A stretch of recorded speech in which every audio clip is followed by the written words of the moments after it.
important কথা এটা APJ Abdul Kalam কোন আছিলে ডক্টৰ APJ কোন আছিলে ৰাষ্ট্ৰপতি প্ৰয়াত না তেওঁ এটা ভাল ওমেনৰ ওপৰত এটা ভাল মানে ফুল ফৰ্মটো দি থৈ গৈছিলে আমাক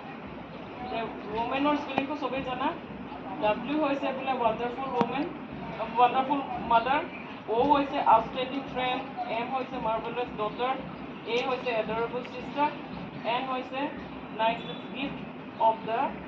ৱৰ্ল্ড ফ্ৰম গড তাৰমানে ওমেনটো ইমান স্পেচিয়েল গিফ্ট আমাৰ মানে ভগৱানে দিছে সেইকাৰণে সেইটো বেলেগেও আমাক ৰেচপেক্ট কৰে ৰেচপেক্টটো আমি ল'ব জানিব লাগিব আৰু ওমেন হৈ পেলাই তুমি কি আমি এটা বেলেগ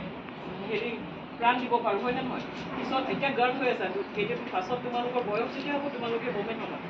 তেতিয়া তোমালোকৰ দায়িত্ব বহুত বাঢ়িবনে নাবাঢ়ে ঘৰটোৰ পৰা আৰম্ভ কৰি তোমাৰ যদি চাকৰি থাকে এইবিলাক দায়িত্ব সেইবিলাক নিয়াৰিকৈ পালি যাব লাগে আৰু সেইকাৰণে আব্দুল APJ